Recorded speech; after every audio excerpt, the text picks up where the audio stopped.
Thank you so very much, Doctor, for enlightening us on the given topic. And with that, without wasting any kind of time, we'll be moving further. And here we have, yet again, Dr. Ajit Saxena to talk about the erectile dysfunction. So, your hands together, please.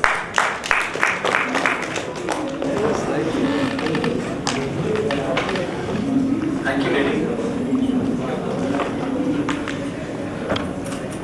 We started with electrical dysfunction, and now we come to erectile dysfunction.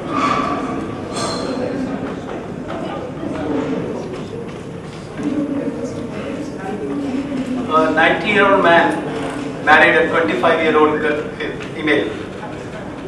He for a youth and she for his money. Sure enough, 1 year later, they had a baby girl. And this man was so elated that he went around the neighborhood distributing laddus.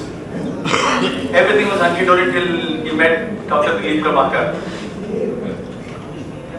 Dilip said, last week I was in the Kaziranga sanctuary.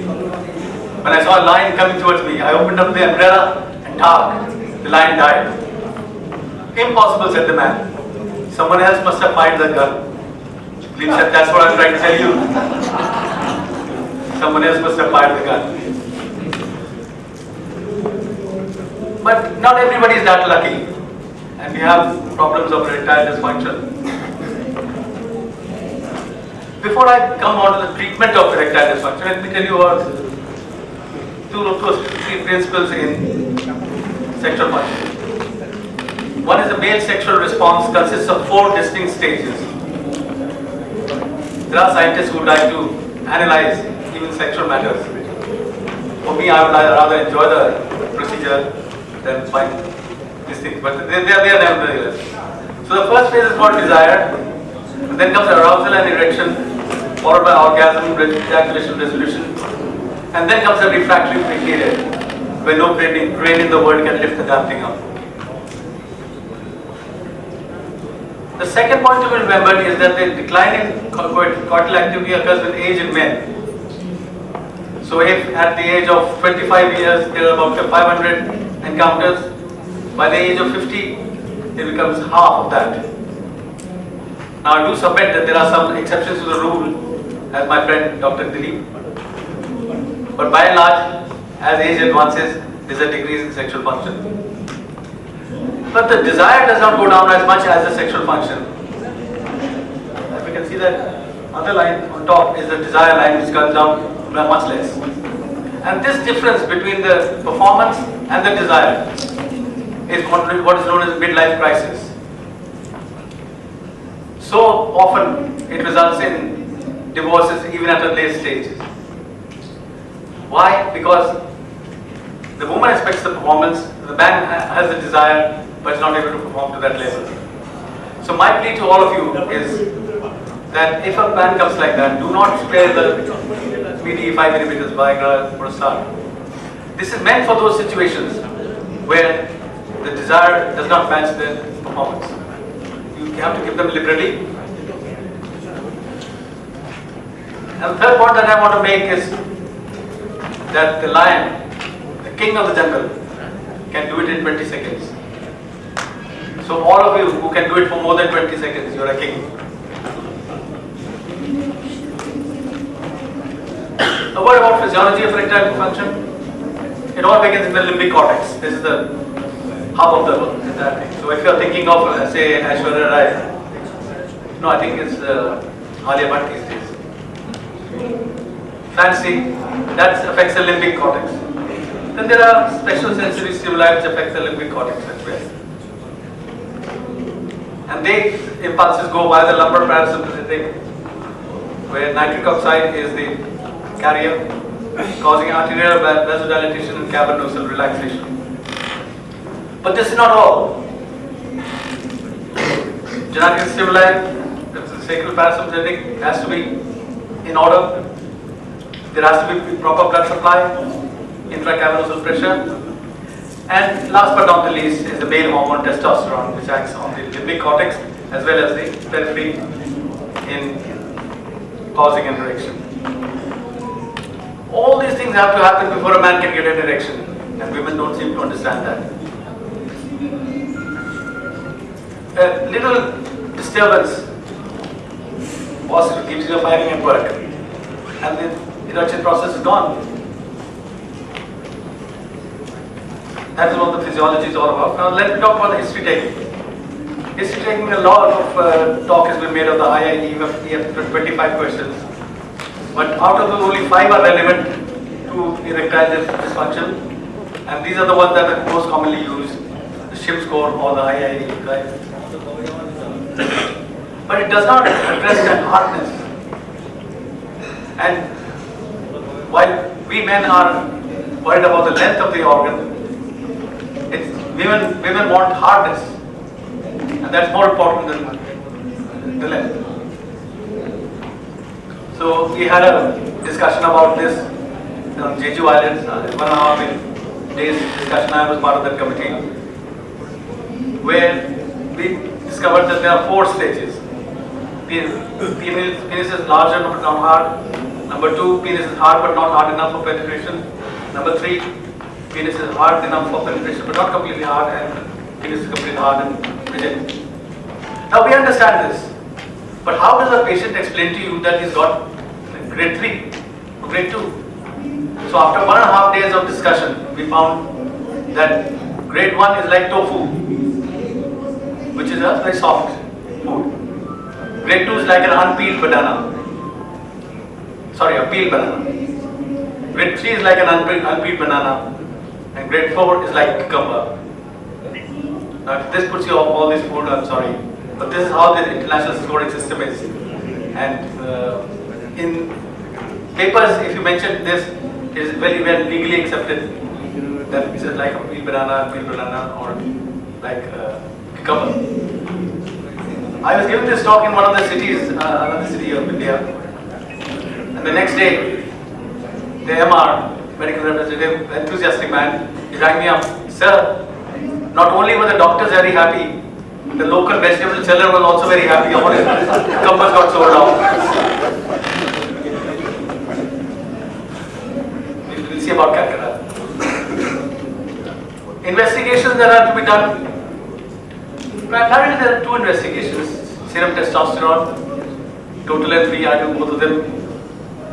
I do it in all cases because in cities, particularly in Delhi, Calcutta, Bangalore, Mumbai, you will be surprised at the number of persons who got low serum testosterone. You correct the testosterone and they get better. So many patients would only require testosterone levels to be corrected. Indeed, PDE5 inhibitors don't work if the testosterone level is low. You correct the testosterone level, give them PDE5 inhibitors, everything is hunky-dory.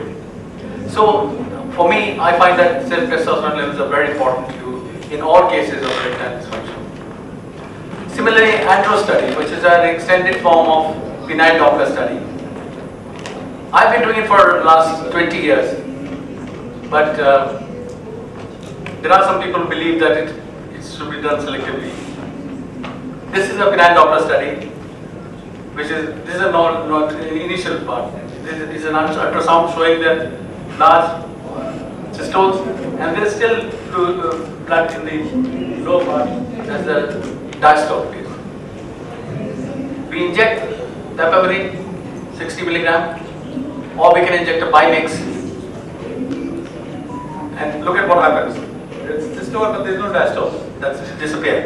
There's reversal of flow, and this is normal. This is what happens in venous leak surgery. The blood flows in, but just as well then starts to flow out. And this is a case that I did about 20 years ago. Preoperatively, the flow was like that. The venous leak was there, but following the surgery, there was no diastole. In fact, this was my first case of venous leak surgery, and the man was so excited with his erection that he gave me a ring at 12 o'clock at midnight. Sir, I've done it, so I'm present. I said, you've done it, but why are you spoiling my life? But he's still carrying on. The results successful. Non-surgical management, let's come to the management of erectile dysfunction. And non-surgical consists of oral drugs, hormonal therapy, herbs and micronutrients, and other medical measures. Oral drugs you all are familiar with, PD5 group, Viagra, Tadalafil, and Verdanafil. And now we have Avanafil. Thanks. Hormonal therapy is testosterone replacement, as I was talking to you. Herbs and micronutrients. How many here use herb and micronutrients in your daily practice? Can I have a show of hands? Also, I must have a special lecture on herbs and micronutrients. Because all these years, the Western world has been scoffing at our Indian medicine. But it is a fact that there are certain herbs and micronutrients which work just as testosterone does, maybe even better. It's the only thing we have to find out which one is good for the area. The herbs have to be prepared for in a certain place, and they act at a place in a different way from another person. And other medical. So this is what I was telling you. Viagra is not just a drug, it's a beautifully marketed drug. And one thing it has done is brought the bedroom into the drawing room. But PD5 inhibitors like Viagra and Tadalafil and Avanafil all have headache, flushing, dyspepsia and nasal congestion. Altered vision in Viagra only, myalgia, Cialis only. Absolute contraindication is the use of nitroglycerin along with any PD5 inhibitors. Fancy a patient coming to the emergency with severe hypotension, and since he can't explain, say that he took nitroglycerin and Viagra together, a lot of time is wasted in trying to find out what is the cause of this sudden hypertension. So this is absolute contraindication. Otherwise, Viagra is actually useful in cardiac cases. It was initially being evaluated for hypertension because of its vasodilatory effects.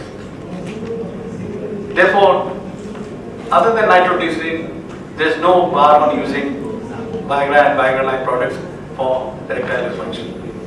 Nature's wonderful, ladies and gentlemen. Medical therapy. Intracavernosal injections, Papaverine, PGE1.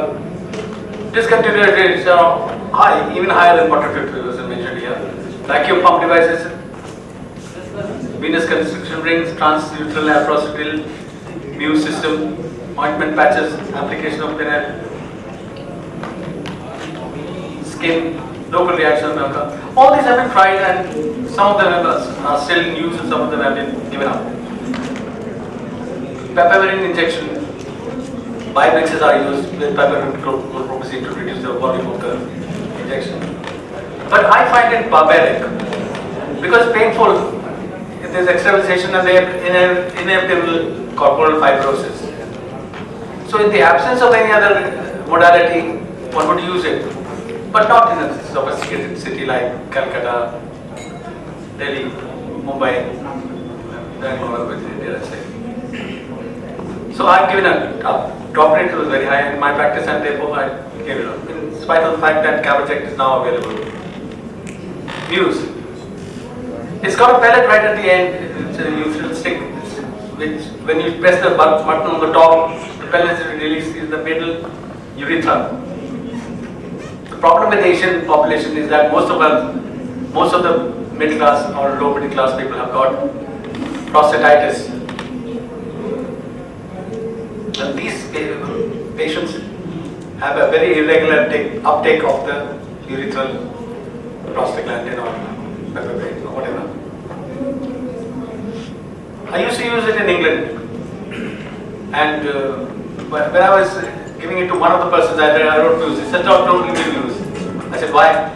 He said, "When I was with a neighbor the other day when I was having dinner, that's how it goes in the UK. And I applied them, went to the bathroom, applied news.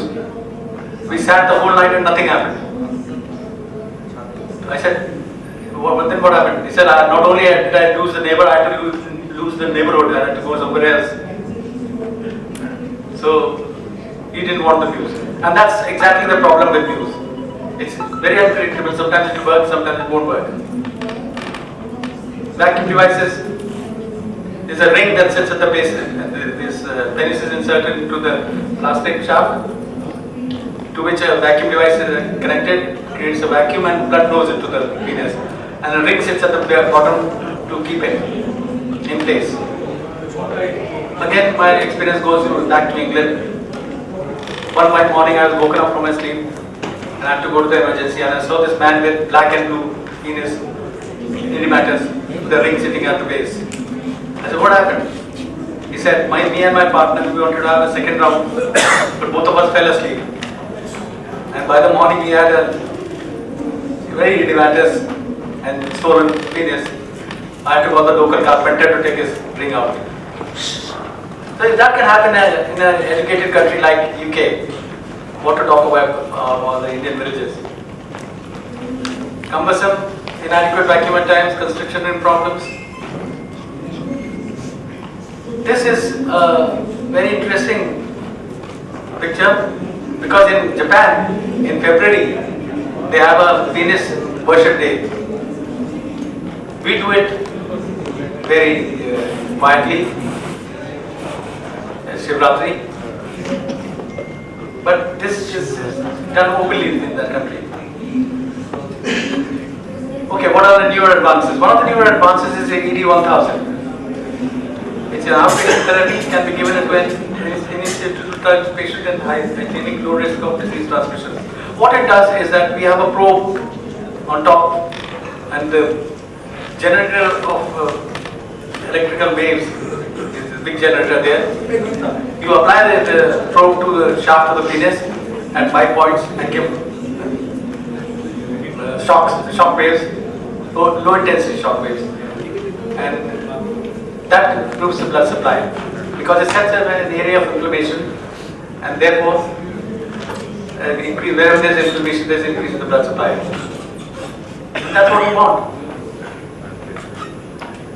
And it has been used successfully around the world since 2005 to treat irreversible ischemic tissues in the heart. Now this is a very strange thing. For years I had a dual with Dr. Naresh there, no than that cardiac surgeon or Dr. Naresh there. He used to think heart is stronger. Kya baat karta hai? Your penis is nothing. And I used to say penis is more important than heart. And years later now it has been proved that the vessels in the penis are similar to those in the heart. Only they are 1 millimeter in diameter in the penis and the 3 millimeter in diameter in the heart. So which one will come first? The penis. It follows therefore that in selected cases, in high risk cases, you can predict myocardial infarction 2 to 3 years earlier if the patient has got erectile dysfunction. And therefore, in high-risk cardiac cases, they should be fully evaluated and you may actually save a life just because the patient has come with erectile dysfunction. So, coming back to this LISWT, it's the same thing, it's the same vessel, and if it can improve the blood supply to the heart, it can certainly improve the blood supply to the penis. How it does, we don't know it totally as yet. But basically, it sets up an area of inflammation in the penis. Inflamed vessels, inflamed areas always have increased vascular supply, and that's what we want in penile. I have had this machine for over 10 years now, and in 3 out of 4 cases, I'm able to give them an erection enough to tide over a crisis in some cases. Consider a person who's just been married for 15 days and he can't get it out. It is for those moments that this machine is most useful and it can provide them a panacea. Periodic disease, dreadful disease. The main concerns are angulation, which may become severe enough to prevent sexual intercourse, pain and erectile dysfunction. These are 3 important points of periodic disease. For pain we give analgesics and intralesional therapy, angulation surgery and associated ED penile implant. Would it be better if we can control all the three things with just one type modality of treatment? And that is the role of LISWT, low intensity shock wave therapy. That gives pain relief in 100% of cases. It increases vascularity and therefore controls the ED. It also causes plaque reduction because of breaking down the fibrotic areas, reversal angulation, and improves erectile function. In my clinic, we have 15 confirmed cases, angulation 15, pain in 7, and associated ED in 6. Treatment given, low intensity shock wave therapy, probe is similar, and there's a way of giving the shock wave. Pain was totally relieved in all 7 cases. Associated ED improved in 4 out of 6. Angulation in 3 out of 15, reversal was seen.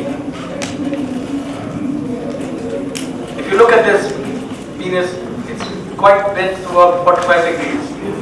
After treatment, this will become 30 degrees. This is one such case that's done. Got nothing to read about the penis. Same. Surgical procedures for erectile dysfunction. Revascularization of perineal vessels, male younger than 50 years at time of surgery. Maximum of 2 risk factors, exclusion of diabetes mellitus, and success rates are extremely low. I was working with John Pryor in UK. The whole day they would go around identifying the inferior gastric artery, separating it, turning it on its base, and connecting it to a penile vessel. And at the end of the day, when we open up, the whole thing would be clotted. All waste of time. So even John Pryor has given up doing it. Surgical ligation of penile veins. Reported successes are 40%, but however, series at Apollo Delhi approach 100% because of the improved criteria of patient selection. We use the Andrew study of penile Doppler study to find out exactly which vein is the. You see, venous leak is of 2 types. One is the anatomical venous leak, and the other is physiological venous leak. The difference being, due to the blood flowing into the penis, the peripheral vessels are squashed against each other, and there is a stoppage of leak of blood.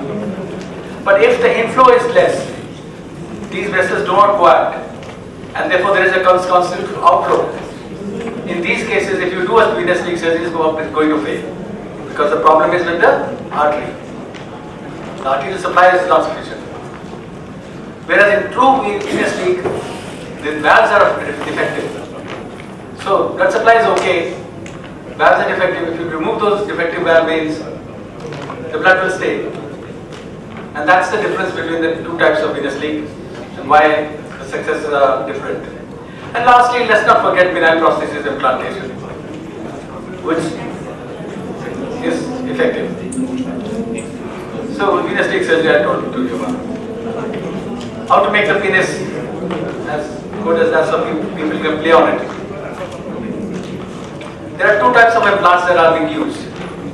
One is a semi-rigid penile prosthesis, Shah's prosthesis, a great Rupert Shah. It has got a hard front element and rear element, and in between is a flexible area, so the hinge, the patient can hide the erect penis and we are wearing underwear. Very simple to use, both for the surgeon and for the patient. 2 of these have to be inserted, corporal cavernous and both corporal cavernous. And it's like Maruti car, static out or workable. But the Rolls Royce is a 3-piece penile implant, which has a cylinder, a button, and 2 cylinders which go into the corpora cavernous. When you press this button, which is placed in the scrotum, let me show you this. If you look into this picture here, this button is placed in the scrotum, the reservoir is placed behind the pelvis, and the 2 rods are placed inside the corpora cavernous. When you press this button, the saline which is filled goes from the reservoir to the shaft, and the shaft goes up in almost a normal and natural way. Very good prosthesis. I always call my patients 6 months after I've done the penile implant. And I got this couple. He had a perfectly workable penile implant. But the man didn't look happy. I said, what's your problem? You've got a perfectly fine working implant. He said, everything's alright, yes. I said, yes, go on. He said, everything's alright, but the button is in my wife's hand. Anytime she wants, she raises the penile and he has to perform, whether he likes it or not. And one day we'll have a buttonless penile implant. The other case I remember is one I got Raji whose marriage was on the rocks 2 years down the line, and I was on the brink of divorce. So when they came back with a penile implant, I said, Raji, tell me how you are. He pulled his chair back, stood in the national anthem pose, and told me how his life has changed, how he's become a man again, how he feels like working again, and how he's become the chair of the house again. So penile implants have got their use, and they should not be forgotten. They can save a marriage, they can save a divorce. Another one, a patient who came to my clinic, again the implant was working very well, but this time the wife was not very happy. I said, why are you unhappy? She said, everything is alright, but थोड़ा छोटा है. Meaning दांत भी चाहिए, तड़का भी चाहिए. So these are the close encounters that I've had on penile prosthesis. Point is that one must remember that at the end of the day, when all the medicines fail and everything else fails, we still got a penile implant, which more or less is guaranteed to work except for infections. Ladies and gentlemen, take home message. Contemporary ED management involves history taking, i.e. if I remember hardness scope. Investigations, two are most important: testosterone total free and penile Doppler study. And there's an entire spectrum of treatment available from oral medication through to ED 1000, that's low intensity shockwave therapy, through to penile prosthesis. So today we can tell a patient that we'll tailor-make your treatment, whether you're in the oral group or the LIS group or penile prosthesis. We have the answer. We can do something about your erectile dysfunction. Thank you very much for your patient hearing. Positive to global warming is that the underwear sizes have reduced over the period of time. That's the only positive point. Thank you.